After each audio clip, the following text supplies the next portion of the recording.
Hello everyone, welcome to Two Guys.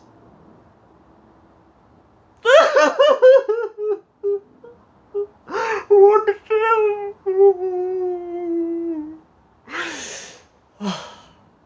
My friend Ben has been busy recently and he's going on holiday with his girlfriend, so you've just got me. But we did say we were going to do Darkest Hour, which was the newest Churchill film, and I think it's only coming out in England as well, and Britain and the UK, so you American viewers, if you don't want to watch this, move on.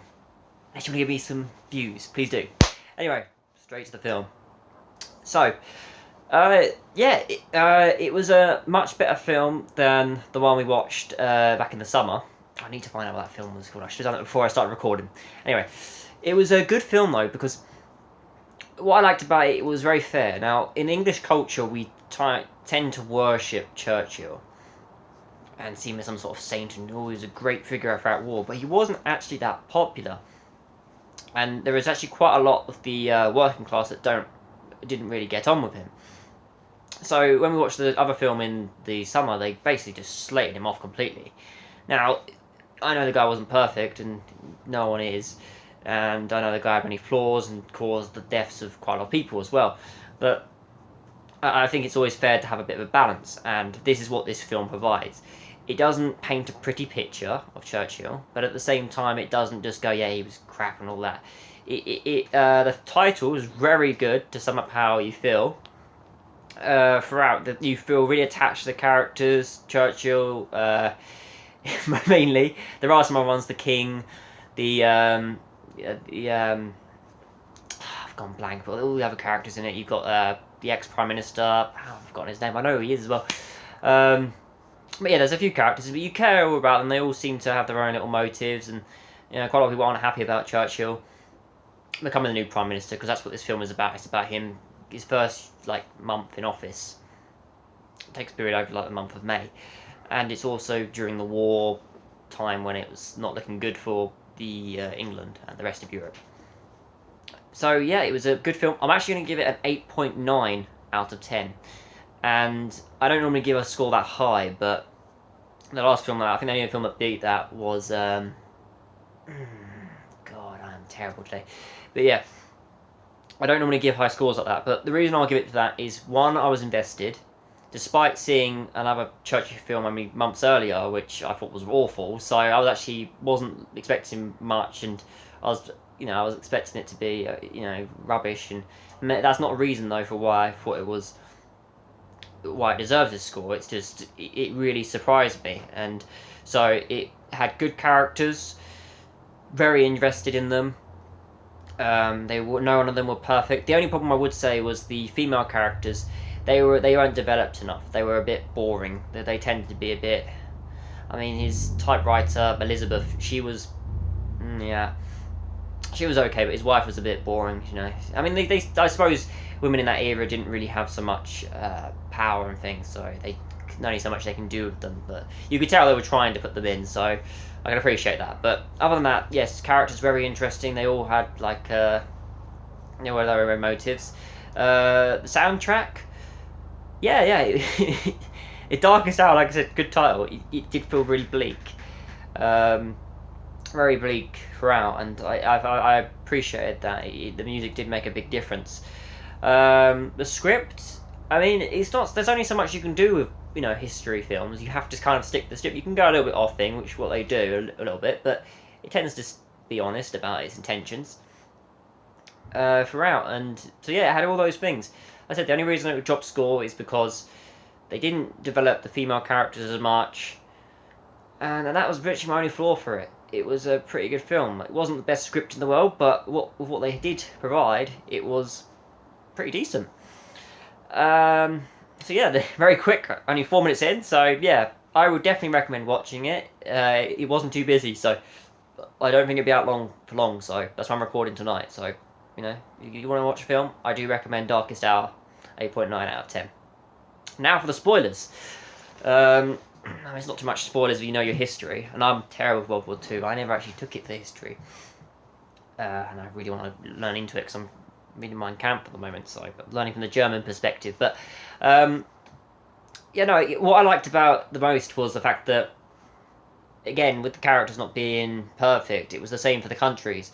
So, for those of you who study history, Italy, for example, were in trouble. They asked England if they could help, and they said no. So they ended up joining the Nazis, and America, who were meant to be the UK's allies, basically signed a peace treaty, and they didn't want to have anything to do with it, and they didn't get involved until Pearl Harbor. Now, I can understand why all these countries had their own motives, and some of them were putting their people first and things like that. And there's nothing wrong with that. It's just, I liked it. And even, I said with Churchill, he was very adamant, very stubborn. He didn't want to give in. And, it was very good motivations to give in. Because at the end of the day, they were putting their people first, and they didn't want the country to suffer. And so it takes, back to the film itself, it takes place, as I said, in the beginning of May. And Churchill doesn't start off very popular.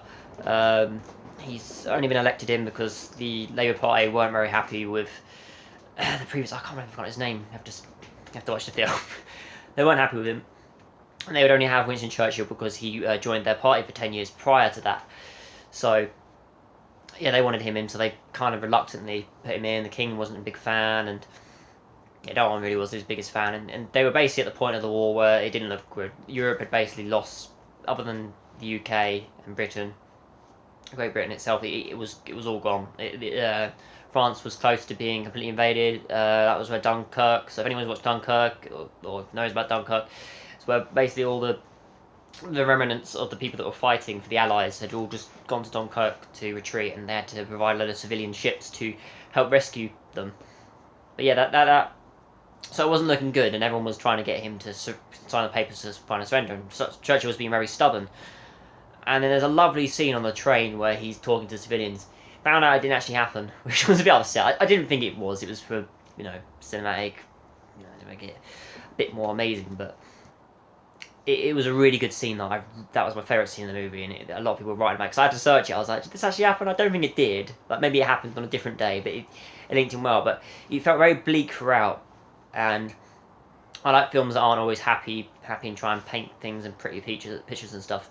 So, yeah, it wasn't looking good for him. But then eventually, he though he's eventually going to sign these papers to surrender, he decides to change his mind after talking to these civilians, and that's when you have this beautiful scene with him talking to all the people on the train, and he's on London Underground, and then he ends up convincing everyone in Parliament before he gets to have his big speech to back him, and then he even gets the backing of the people who were really against him, the backbenchers, who really weren't pleased with him, and it was just a really good film. It felt you made feel really upbeat, and then you get the end, and it's like, Churchill after the war, he lost the election, blah blah.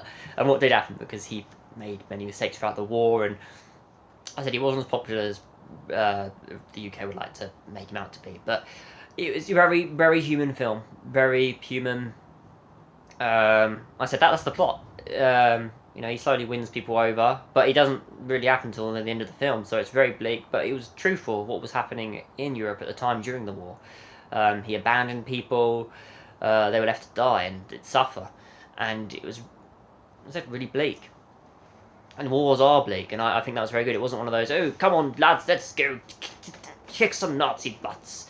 I know Hollywood likes to do that in their films and have happy endings, but I think films like this are much better because they paint a picture of reality. If you want to escape from reality, fair enough. Go watch, your sci-fi films and things like that. But if you want something that's a bit more real, a bit more, it's still got a nice ending to it. Definitely a good film to watch. So yeah, 8.9 out of 10. Recommend you watch. Like, subscribe, and comment. I will reply. Someone has actually commented on my page. I have replied to them. I'm going to do a video on it sometime, maybe next week. On it, and I'm going to do an update video for my channel to make it a bit more exciting, because my video at the moment is awful. So yeah, thanks for watching, and see you around soon. Hopefully Ben will be with us next time. Bye.